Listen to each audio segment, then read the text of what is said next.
with Liz Hartman. We're here to get out the yes vote on the bond this November. You can see right behind me, Lake Oswego Junior High. You can hear the noise. You know we are hard at work and we are on budget and on time. You served 12 years, dedicated service to the school board. Now we're here to talk about the bond vote this November. And we are so ready to talk about the bond because it is time to get this done. We're going to change up our questions a little bit. 1 or 2 word answers, the first thing that comes to your mind. You ready? I am ready. When you were a kid, what did you think that you wanted to be when you grew up? A judge or a philanthropist? Pretty close. Pretty close. What is the strangest item in your fridge? Quince. We've just picked all the quince. We'll be making quince jelly. Do you have a quince tree? We have a quince tree, so we make membrio every year.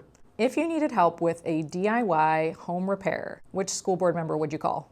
I would hire Neelam to subcontract the work. She is very good at evaluating. On to the bond. This planning for this bond that's up for vote started 10 years ago, and you were on the board when the whole idea of this 3-part bond came to be. Can you tell us a little bit more about your experience with that and why it's so important to get this 3rd installment passed? I can tell you it was actually more than 10 years because it took a little while to plan before we got it onto the bond. We were so needy at the time for the bond. The school district had not had repairs and things needed to be repaired, and putting it in 3 parts was the most bite-sized way to bring it to the voters.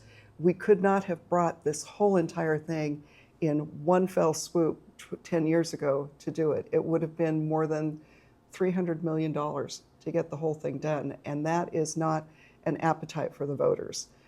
We have been very responsible in the ways that we've brought the bond forward, and it has been important to reiterate to voters and to our parents that we are going to take good care of these buildings. Once we build them, we are not going to let them go into that disrepair again.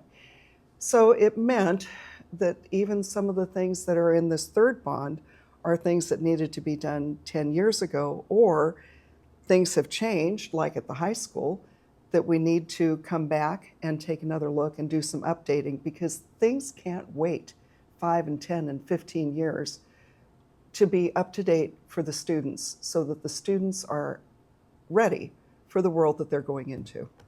Can you tell me a little bit more about how communities and businesses in total benefit from a school bond?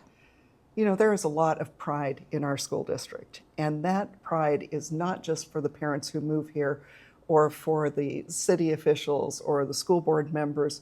It really is community. When you go to a neighborhood association, you go to a business, they know how important schools are to this community and what great schools bring to the community. Our businesses, I don't know that I have ever met a business that has been unhappy with a Lake Oswego student who has come to work with them. They are generally prepared to work. They have a good work ethic. They are curious and inquisitive, and they help build our local workforce. But they're also the customers for this area, and our businesses love our kids. Is there anything else that you'd like to say to bring along our voters for this yes vote? The most important thing in this election is to go vote, and it is really easy to forget to vote. When that ballot comes, go ahead and just mark yes on the bond and send it in.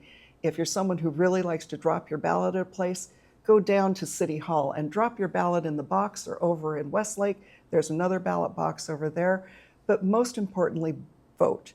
The longer you hold on to that ballot, the bigger chance you have of losing it, and you don't want to lose this one. That's such great advice. Thank you, Liz, for being here and for the 12 years of dedicated service to the school board. You are welcome.